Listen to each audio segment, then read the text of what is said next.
México entró en una zona de choque el 6 de abril de 2026.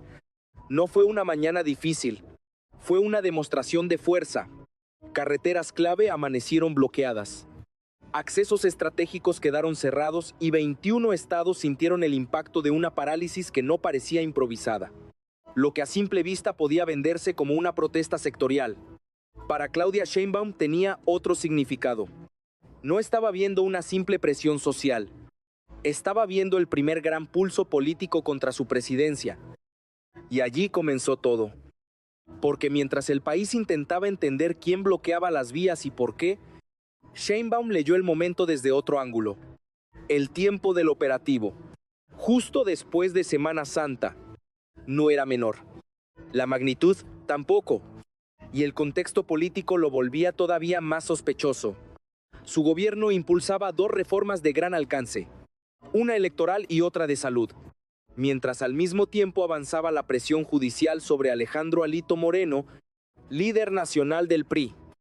Demasiadas piezas sensibles moviéndose a la vez como para creer en una casualidad. La decisión de Sheinbaum fue inmediata y decisiva.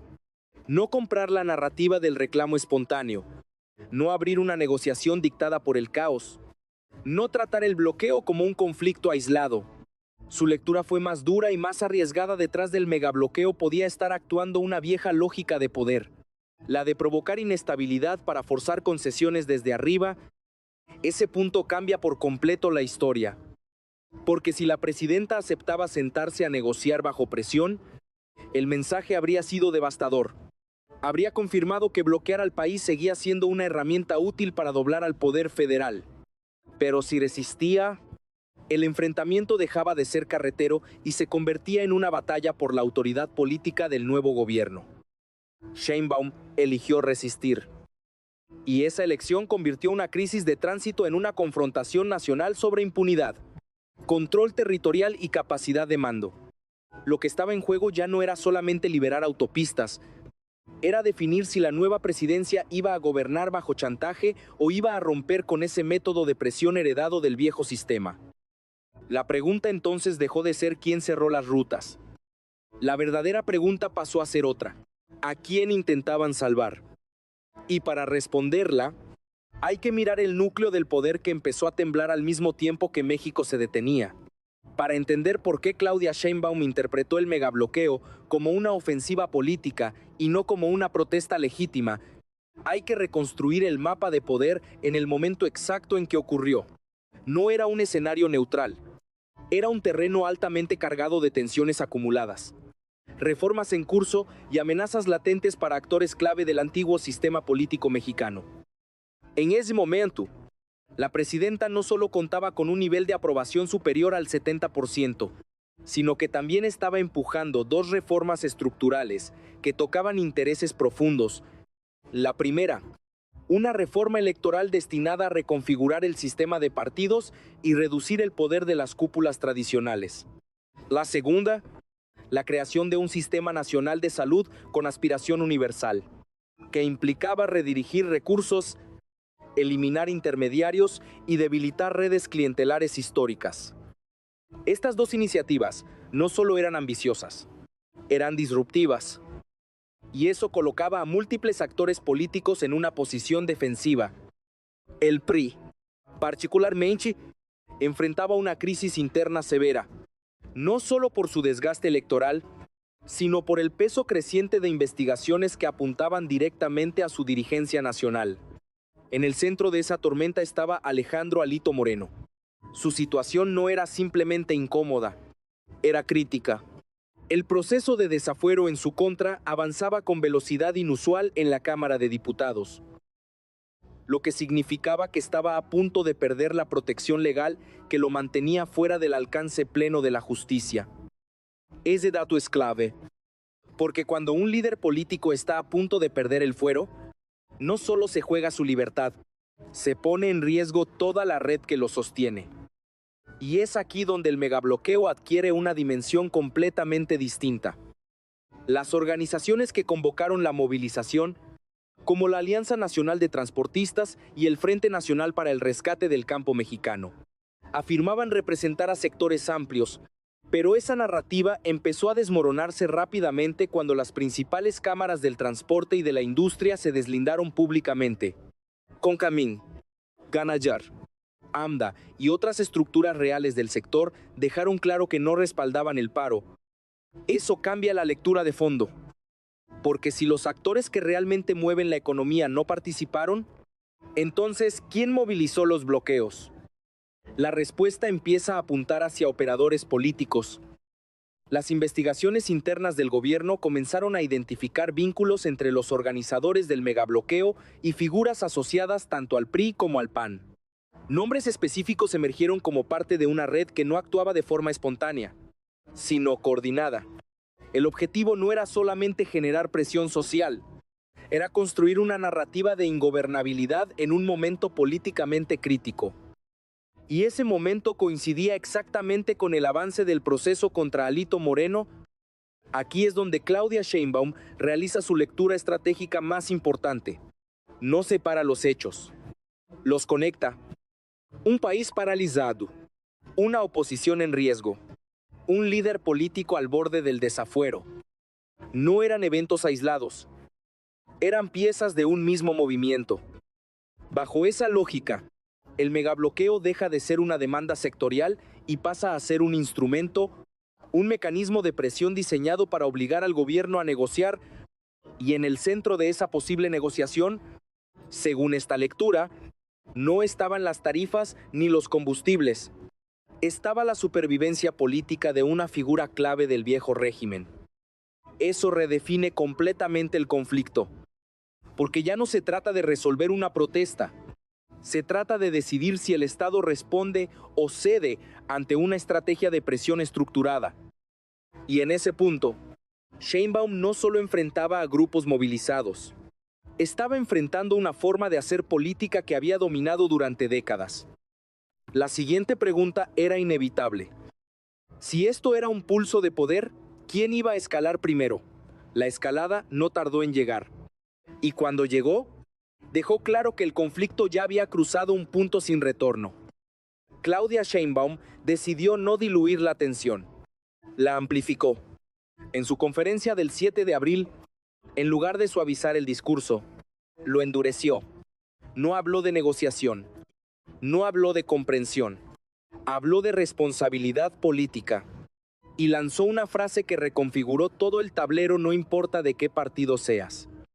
Ese mensaje tenía un destinatario claro, porque con esa línea, la presidenta rompía de forma explícita con uno de los pilares más protegidos del sistema político mexicano, la impunidad transversal entre élites. Ya no se trataba de un conflicto entre gobierno y oposición. ¿Se trataba de un señalamiento directo a una estructura completa de poder? La reacción no fue inmediata en las calles. Fue inmediata en los círculos políticos. El PRI y sectores del PAN entendieron rápidamente que el gobierno no iba a ceder bajo presión. Y eso generó un cambio de estrategia. El intento de presentar el megabloqueo como una protesta legítima comenzó a transformarse en una narrativa de persecución política. El foco empezó a moverse. Ya no era el bloqueo, era la figura de Alito Moreno. Pero ese movimiento tenía un problema. Las pruebas acumuladas en su contra eran demasiado específicas. El expediente que avanzaba en el Congreso no era una acusación genérica. Era una estructura detallada de 5 delitos graves: peculado, enriquecimiento ilícito, lavado de dinero, abuso de atribuciones y uso indebido del poder. Cada uno de esos cargos no solo implicaba responsabilidad individual, implicaba la existencia de una red operativa. Y aquí es donde el conflicto entra en su fase más peligrosa, porque cuando una red se siente amenazada, no actúa de forma pasiva. Las investigaciones de la Unidad de Inteligencia Financiera empezaron a cerrar el cerco: congelamiento de cuentas, aseguramiento de propiedades, rastreo de flujos financieros. Cada movimiento no solo debilitaba a Alito Moreno, enviaba una señal a todos los actores conectados a esa red.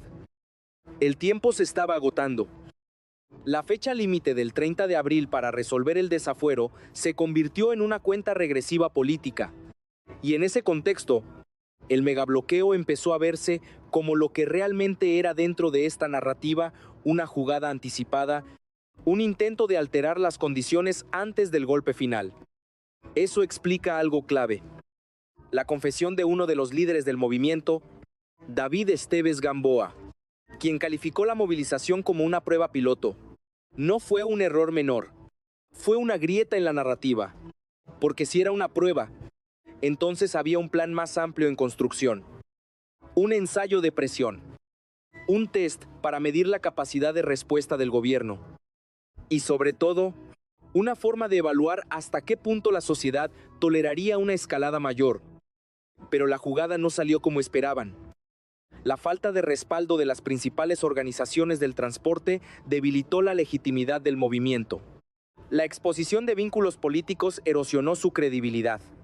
Y la respuesta firme del gobierno cambió la percepción pública del conflicto. Lo que debía ser una demostración de fuerza empezó a parecer un intento fallido. Sin embargo, eso no significaba que el conflicto terminara. Significaba algo más complejo.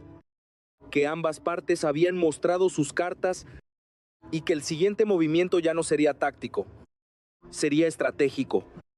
Porque ahora la pregunta no era cómo presionar, era cómo ganar. Aquí es donde la figura de Claudia Sheinbaum deja de ser reactiva y se convierte en el eje de una estrategia mucho más profunda. Porque hasta este punto, todo podría interpretarse como una respuesta firme ante una crisis. Pero lo que vino después revela algo distinto. Revela planificación. La presidenta no solo decidió no negociar, decidió cambiar completamente el terreno de la confrontación. En lugar de centrarse únicamente en desbloquear carreteras, Sheinbaum desplazó el conflicto hacia un nivel estructural. Identificó el punto más vulnerable del sistema que tenía enfrente: su dependencia de intermediarios, de redes clientelares y de mecanismos informales de control político. Y entonces golpeó ahí. El anuncio de que los apoyos del Estado llegarían directamente a transportistas, campesinos y productores, sin pasar por organizaciones ni líderes, no fue una medida administrativa, fue una ruptura estratégica, porque eliminaba de un solo movimiento la base de poder de quienes operaban como intermediarios políticos. Ese cambio altera todo. Durante décadas, estructuras como las que estaban detrás del megabloqueo funcionaron como puentes obligatorios entre el gobierno y la población. Controlaban recursos, distribuían beneficios y, a cambio, exigían lealtad política. Era un sistema de dependencia perfectamente calibrado. Sheinbaum decidió cortarlo. Y al hacerlo, no solo debilitó la capacidad de movilización futura de estos grupos, también desactivó su principal herramienta de presión, el control territorial indirecto. Pero la estrategia no terminó ahí. Mientras ese mensaje se consolidaba en lo público, en lo operativo avanzaba otro frente mucho más silencioso pero igual de determinante. La unidad de inteligencia financiera intensificó su acción, no como un gesto aislado, sino como parte de una lógica coordinada. Congelar cuentas no es solo inmovilizar dinero. Es romper cadenas de operación, es impedir pagos, es bloquear estructuras, es aislar actores. Y cuando esa acción se combina con un proceso legislativo acelerado, como el desafuero de Alito Moreno, el efecto se multiplica. Porque no solo se persigue a un individuo, se desarticula el sistema que lo sostiene. Ese es el punto central de la estrategia de Sheinbaum. No atacar síntomas, atacar estructuras. Y eso explica por qué la presidenta no respondió al megabloqueo como un evento aislado. Lo utilizó como una oportunidad para exponer públicamente una red más amplia, para conectar los puntos, para cambiar la narrativa, de una protesta a un intento de presión política, de una crisis a una confrontación estructural.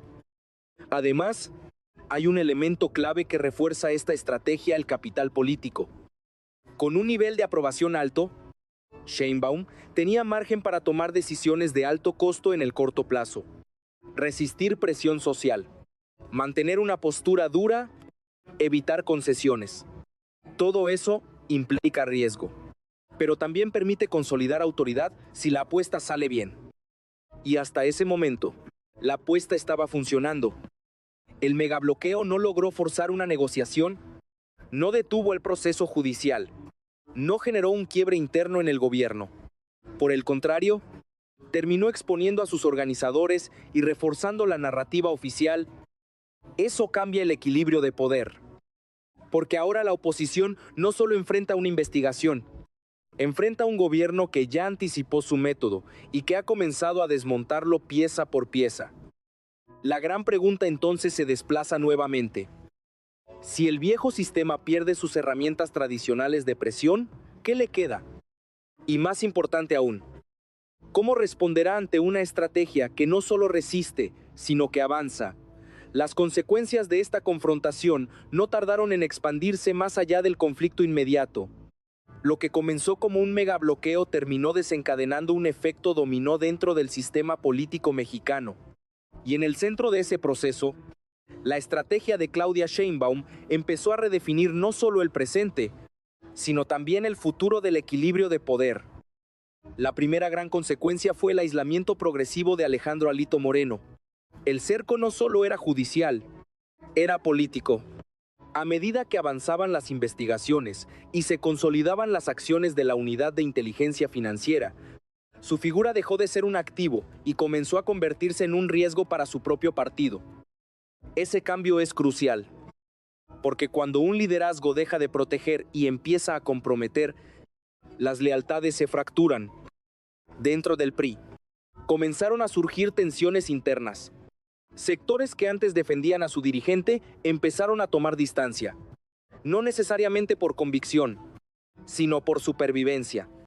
Nadie quiere quedar atrapado en una caída que puede arrastrar a toda una estructura. Y esa posibilidad empezó a volverse real.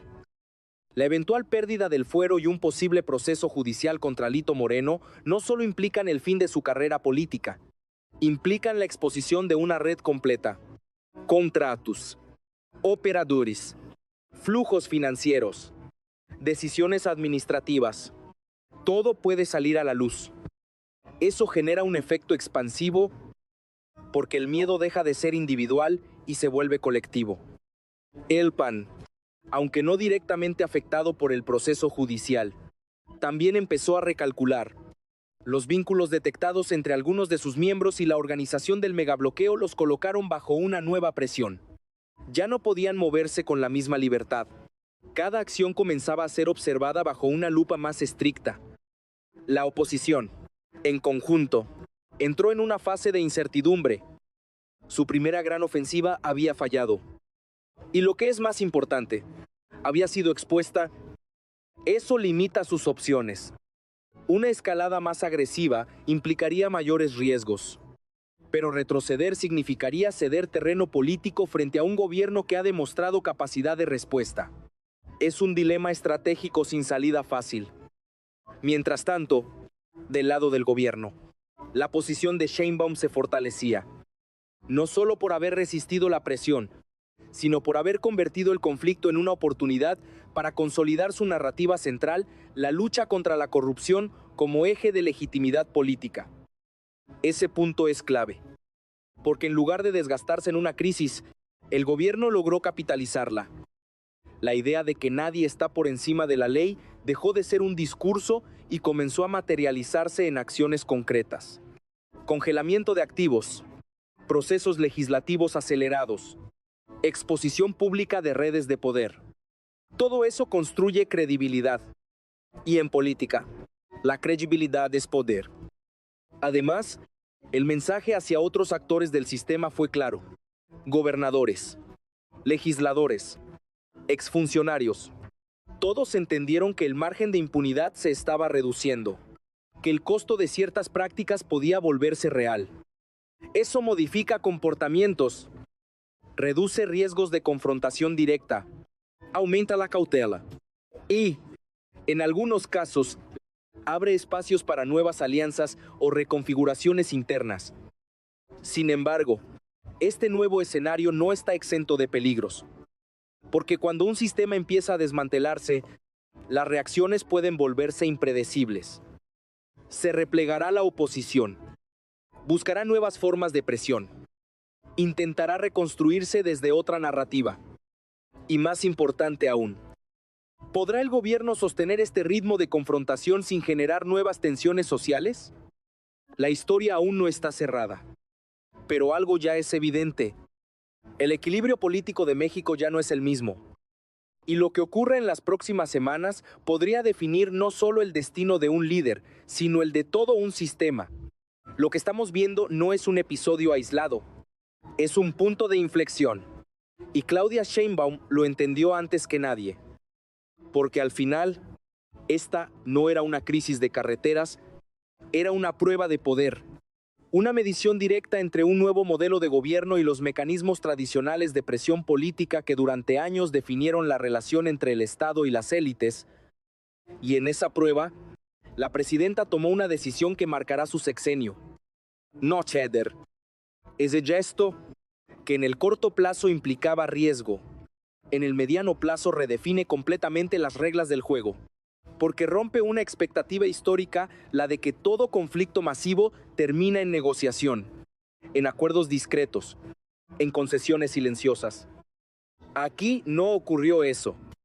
Aquí hubo confrontación abierta. Y eso envía un mensaje mucho más profundo que cualquier discurso. El caso de Alejandro Alito Moreno se convierte entonces en algo más que un proceso judicial. Se transforma en un símbolo. Si cae, no caerá solo. Arrastrará consigo una forma de operar, una red de protección, una lógica de impunidad que ha sobrevivido durante décadas. Y eso explica por qué la reacción ha sido tan intensa. Porque cuando el sistema se siente amenazado, no lucha por una persona, lucha por sobrevivir. Sin embargo, la estrategia de Sheinbaum no se limita a atacar. También construye. Al eliminar intermediarios, al fortalecer el control directo del Estado, al respaldarse en legitimidad popular, está configurando una nueva forma de ejercer el poder, más centralizada, más directa y potencialmente más difícil de presionar desde afuera. Pero eso abre otra pregunta. ¿Hasta dónde puede sostenerse este modelo? Porque cada victoria genera nuevas resistencias. Cada golpe desata nuevas respuestas y cada avance obliga a redoblar la apuesta. Lo que viene no será más fácil, será más complejo, más estratégico y probablemente más confrontativo.